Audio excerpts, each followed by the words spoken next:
since 2005. You're listening to Gamertag Radio with your hosts, podcaster Hall of Famer Danny Pena, the always opinionated Paris Lilly, and from outside of the norm, Peter Toledo. This is Gamertag Radio.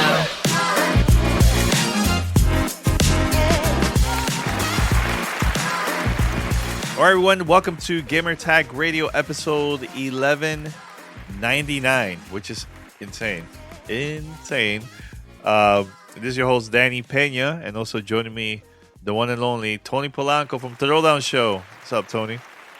Danny, what's going on? Yo, 1199 episodes, man. That's nothing to sneeze at. That's pretty impressive, man. Very impressive, very impressive. And yeah, you know, people think it's easy to release this amount of episodes throughout the years, and technically we have way more than that, because in the early years of GTR, when I will go to E3, I'll release like 50 episodes, like just that during that week, and I'll just have it as E3 and never put an episode number in there.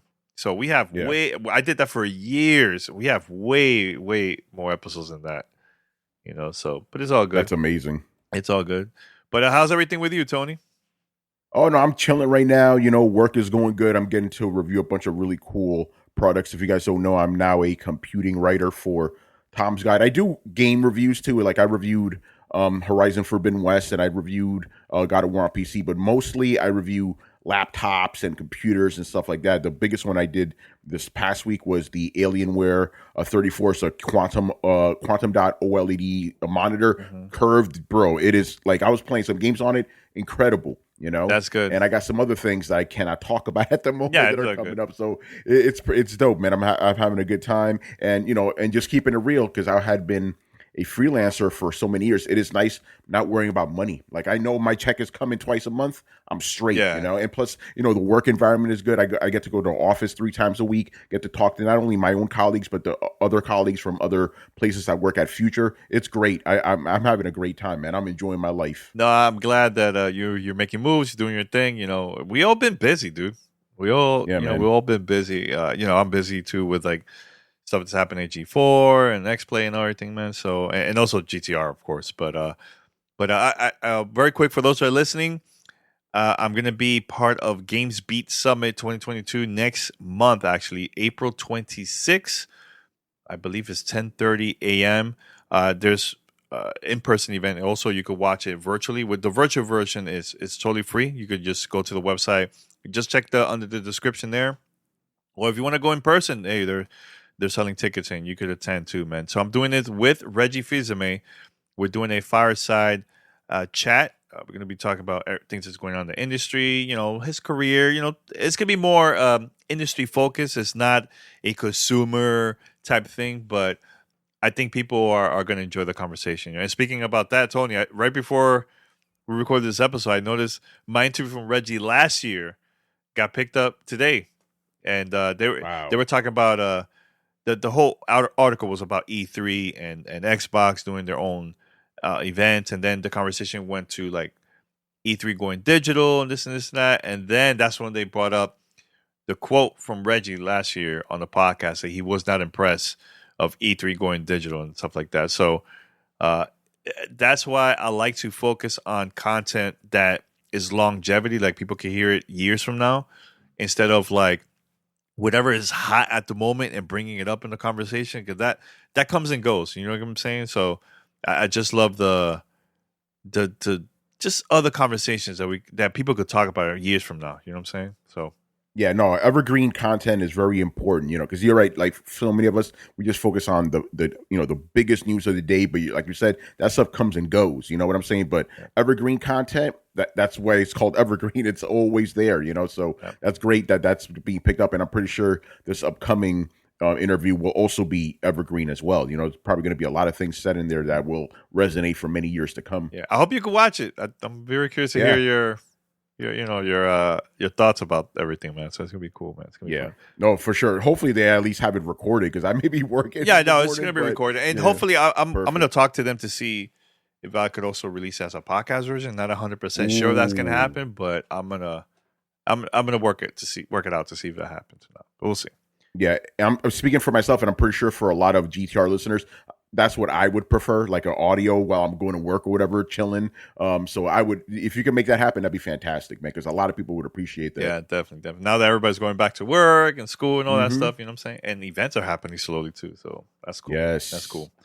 Everyone, head over to gamertagradio.com, post your comments and feedback, listen to our past episodes. You also can find us on any podcast app. Super easy, guys. Just go and search for Gamertag Radio, follow us, subscribe, and also, which takes a few seconds of your time, post a review. That's all I'm asking. Post a review. It's super easy. You can do that on Spotify or Apple Podcasts or any other podcast app that will allow you to post reviews. It will help us out to get discovered new listeners, discover GTR. So go ahead and do that. It'll help us a lot. And if you would like to be part of our fan mail discussion, here's how you could contact us. Send us your feedback or questions. Give us a call at 786-273-7GTR. Email us at fanmail@gamertagradio.com or leave a message on speakpipe.com/gamertagradio.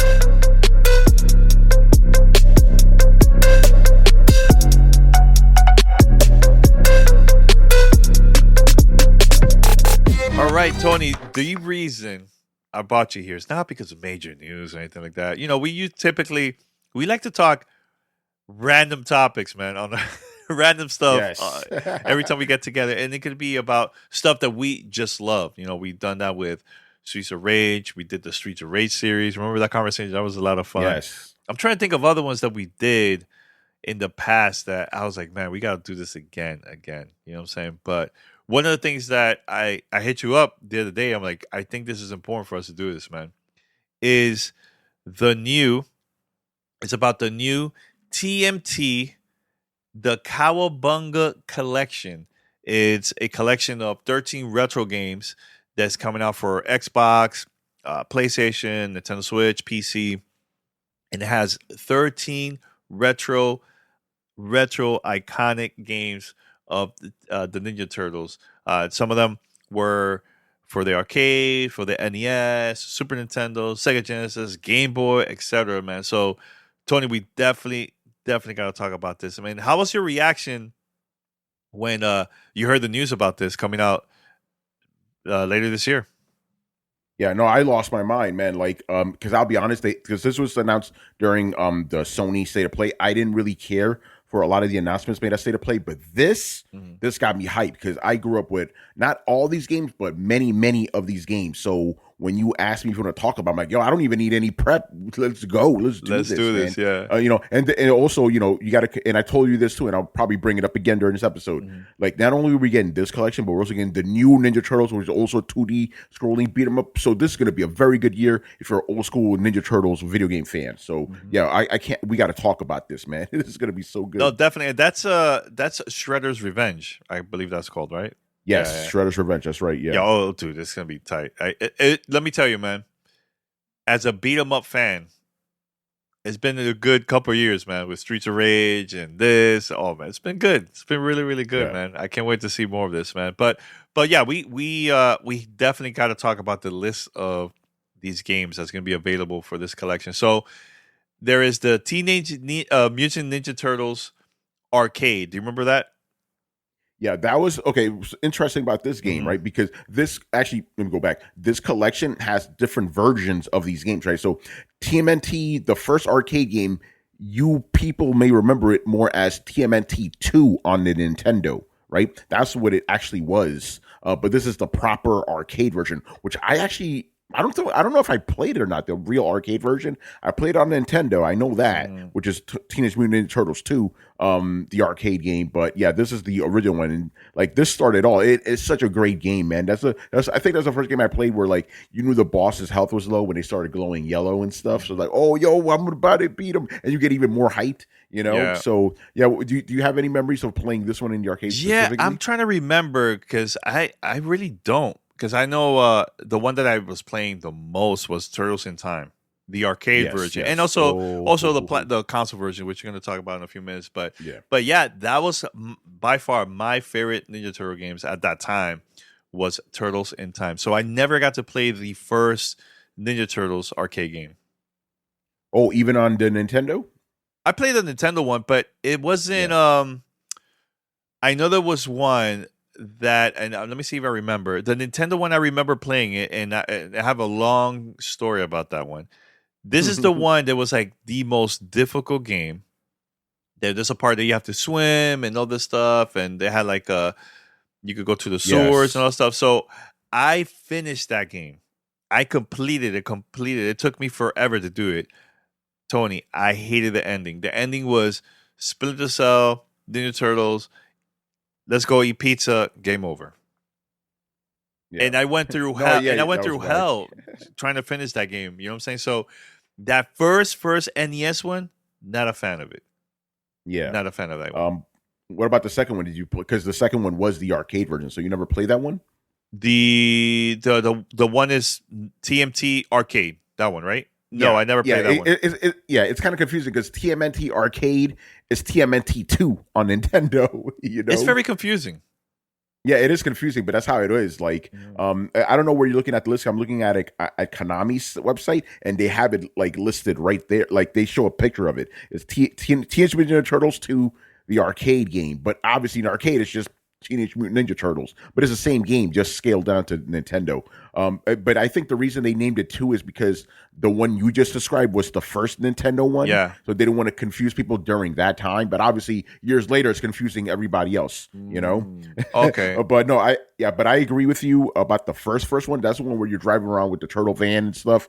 Bro, like I wanted, like, because I was such a big Ninja Turtles fan back in the day, right? In the late 80s, early 90s. That was my cartoon. I had the toys, all that stuff, right? But that game annoyed me, man. But I really enjoyed the arcade game, which is Teenage Mutant Ninja Turtles 2 on Nintendo. Again, I don't think I played it at the proper arcade. So this will be actually my first time playing the real version of this. So I'm excited, man. And like you said, Turtles in Time is in this. That's my game. That game, like...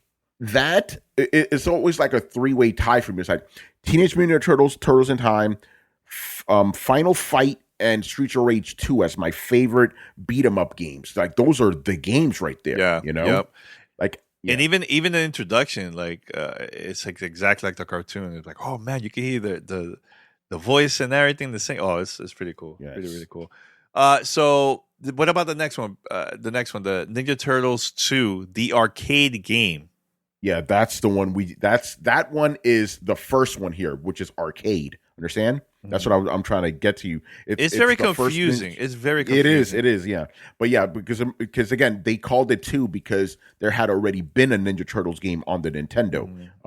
Understand? You know, the one with the turtle van and the stupid sewers and the water stuff. So I remember playing this one. Yeah, okay. I remember playing because now I'm looking at the picture. I remember seeing the fire, the rooms, and yes, I remember playing this. Yeah, and okay, you did. Yeah, so I mean, the graphics is not like the arcade version because remember NES is 8-bit.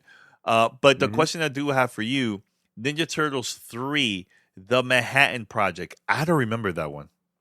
Do you? Neither do I. Here's the thing about Manhattan Project. I knew it existed, but I never played it at the time. But it's the third Nintendo game, on the Nintendo Entertainment System. So I never really, I knew it existed, but I never played it. So this will actually be my first time really getting into it. But I believe this game was an original. It wasn't an arcade game. It was just made for the Nintendo, I believe.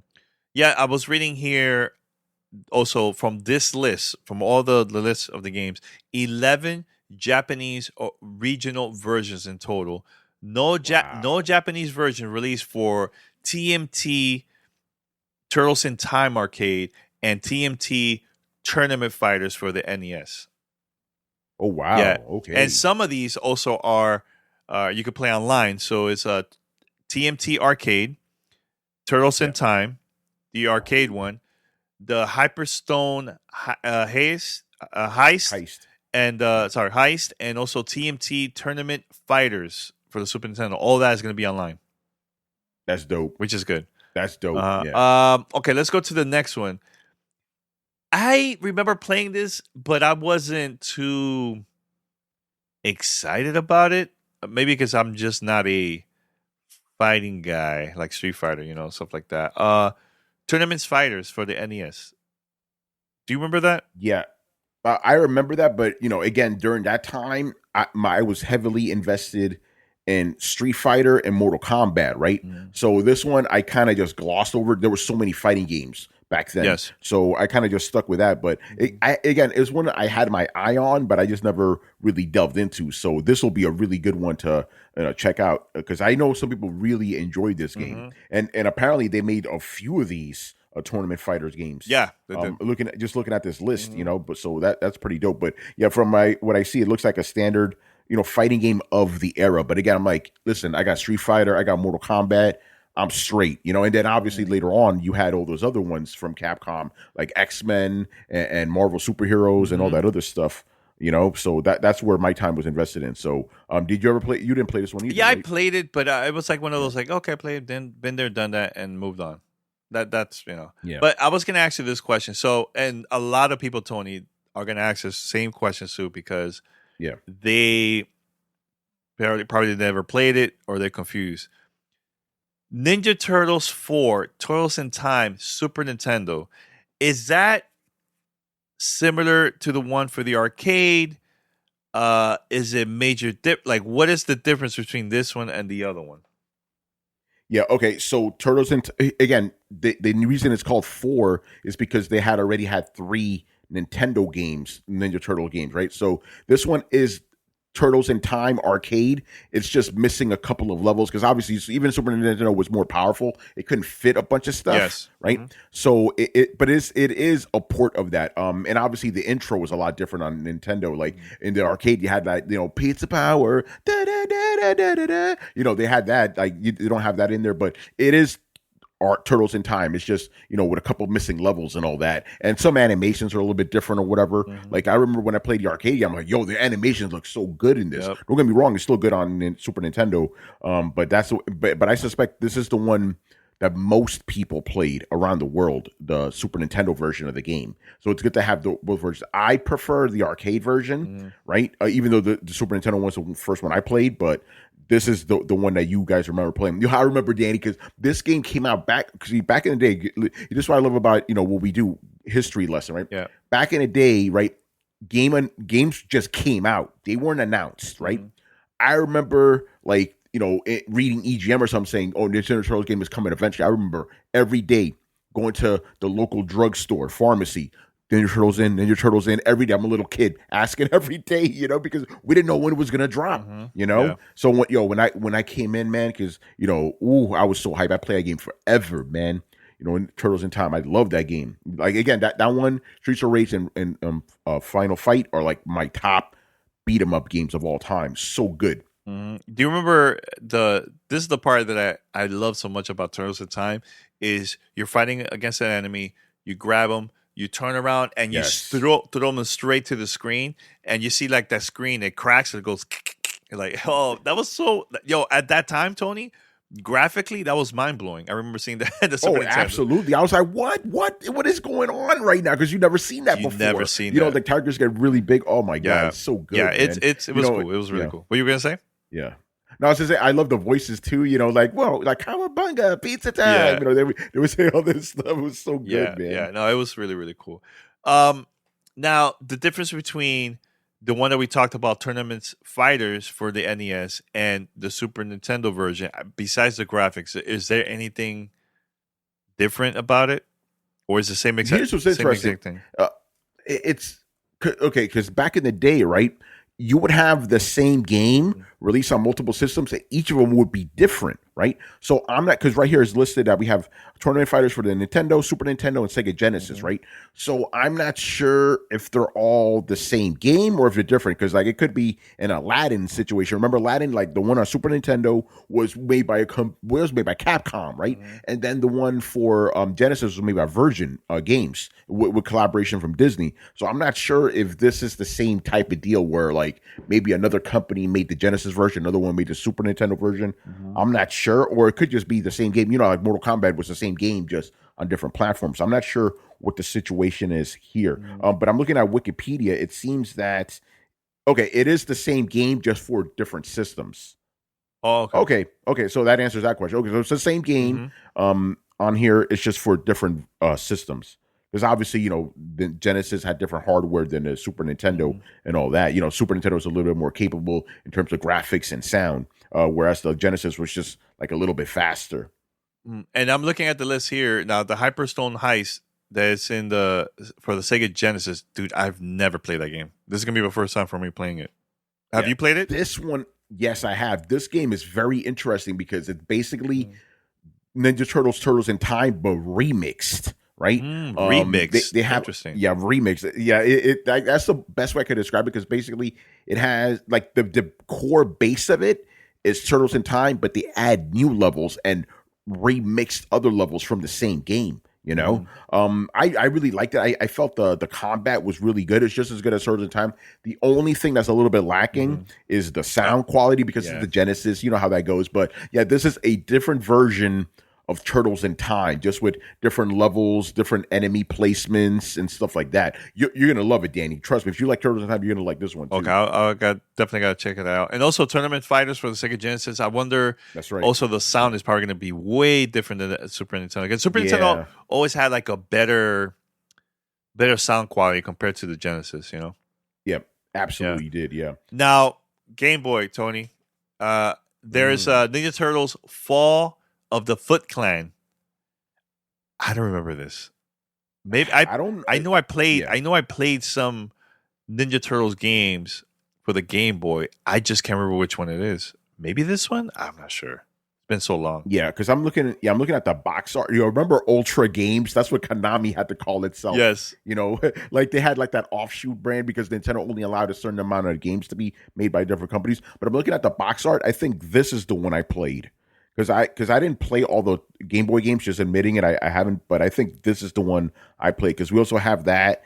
We have Back from the Sewers and Radical Rescue.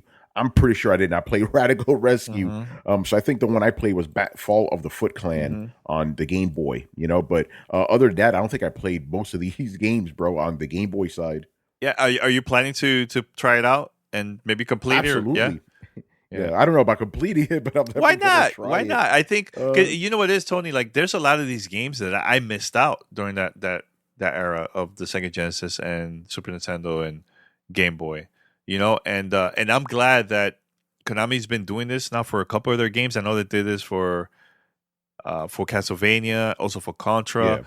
Because I think it's important. These games is part of history. You know what I'm saying? And there's a lot of people that probably totally missed this out during that time, or maybe they've never played this at all, like us. With some of these. And by the way, I'm not saying I'm not going to complete it because I don't want to. It's just I'm older now, bro. The reflexes ain't there. These games are hard. Oh, it is. I don't know. I'll try. I'll try, obviously, but we'll see about that. But I definitely want to. I'm gonna play all these games, man. Because again, these Game Boy games, I never played them. Who knows, right? And then the Tournament Fighters, I want to see what's going on there. And obviously, with the rest of these, it'll just be good to go back down memory lane. It's like, oh yeah, I remember this. I remember that. Yeah, and the big difference now compared to the stuff that we were playing back in the days of these games is there was no save at all. Like playing the first NES Ninja Turtles game, Tony, I had to leave my console on.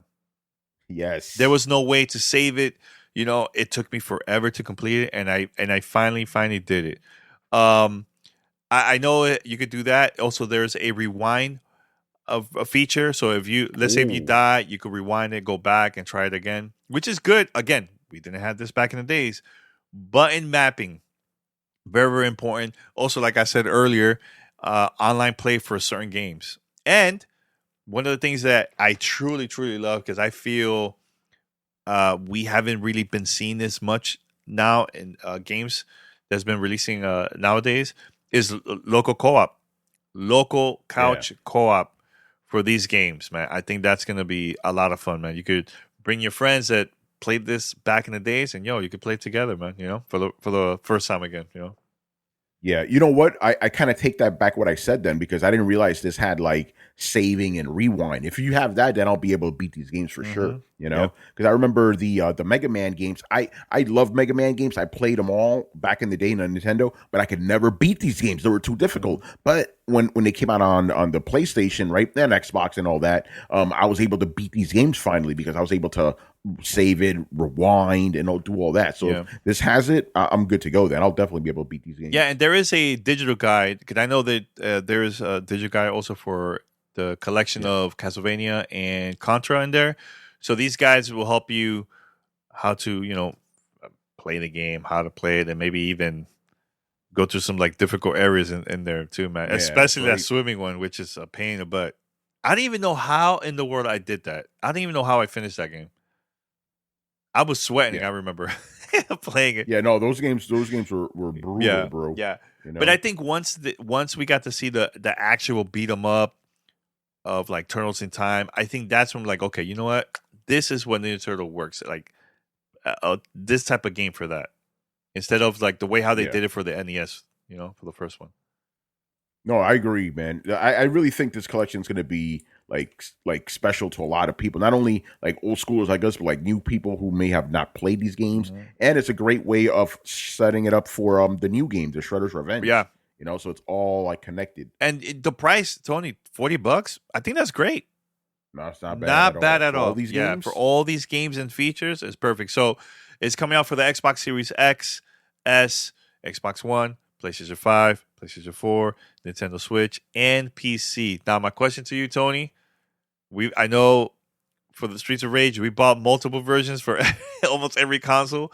Do you see yourself doing the same thing for this one, or you just want to buy one and that's it? Nah, I think I'm going to buy all of them because I want to show my support. I want to show my support. I want to show the Konami specifically, like, yo, we want these games, bro. We want these games. So yeah, I'll definitely be buying it for like everything. What is it? So it's PlayStation, Xbox, Steam, and Switch. So yeah. So I'll end up buying it for all of them. Again, I want to show my support. Yeah. In the future, Tony, I know Konami probably going to do more of these collections, and I can't wait for them to do that. Which will be like the next game of collections that you would like to see, not only from Konami, but for any other company that, games that came out back in the days during that era of Super Nintendo, Sega Genesis. Yeah, I mean, this is like not specifically those consoles, but it's still the 90s.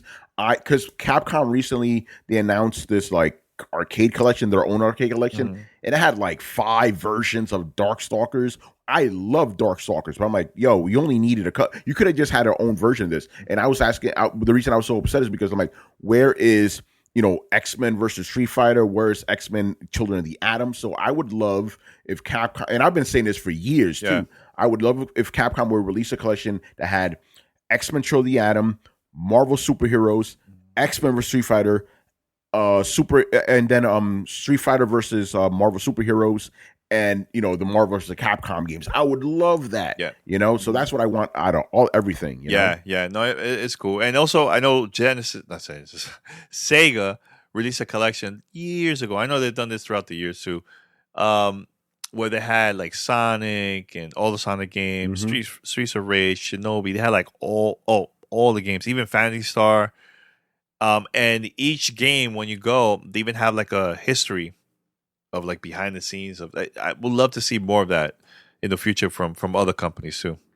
I agree. Yeah, and it goes back to like game preservation. It's important that we keep these games alive somehow, playable on modern systems. Because, like for example, like I could play Turtles in Time arcade, but I have to use like MAME or something like that. Like I can't just pop it into my PlayStation. So it's really good that not only for this collection, but like just game, a lot of games in general. It's like we need to keep these old games around just for future generations and for people like us to enjoy them. Yeah, and that's a great tip for and advice to Nintendo, because they've been removing and shutting down all these eShops and there's so many great games there, man. Yeah, oh my god, it's annoying. Man. It's very, very annoying. Anything else, Tony? I think this was a great conversation. I would love to do more of these in the future for like old school games like this, because, dude, not that many people actually talking about this, So we got to do more of these, man.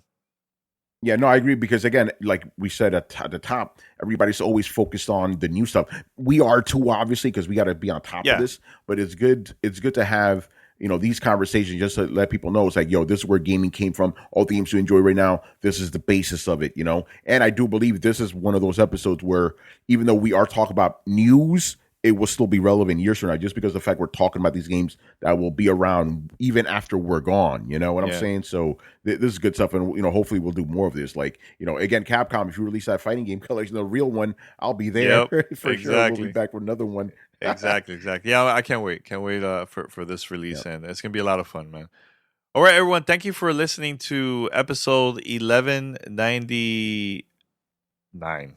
Yes, we are 1199. It's a lot. It's a lot of episodes. I gotta remember which one is which. But now, everyone, thank you so much for listening. This was a great conversation, Tony. I hope we could do this again in the future. I think I think it is important to have conversations like this about old school gaming. And there's a lot of young people that never experienced the NES, the Sega Master System, and Genesis, like all the old school consoles from back then, man. It's good for us to talk about that, man. It was a very amazing time during that time for us, man. As a kid. Yeah, It really was. I still have fond memories, man. And I said this on a previous episode of GTR. I was like, even though me and you didn't know each other growing up, like we had these same experiences through video games, So this stuff brings all of us together. Yeah. No, totally agree, man. Totally agree. But everyone, thank you for listening. And Tony, you would like to promote your podcast, Throwdown Show, or anything else that you have, and also your Twitter. I always promote Twitter for you, man.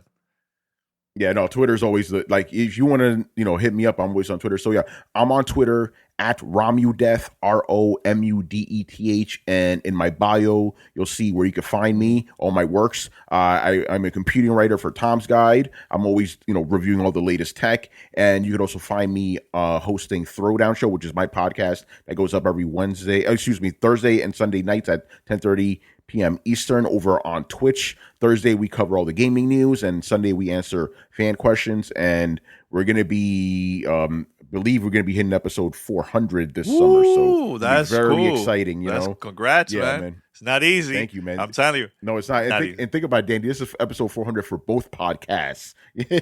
Not easy, dude. It's dope, man. No, it's very dope. cool. Congratulations on that, man.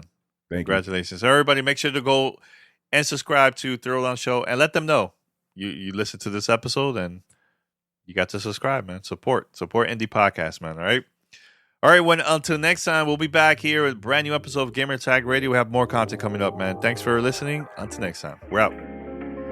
Peace. Thanks for listening to Gamer Tag Radio. Be sure to like us on Facebook and follow us on Twitter.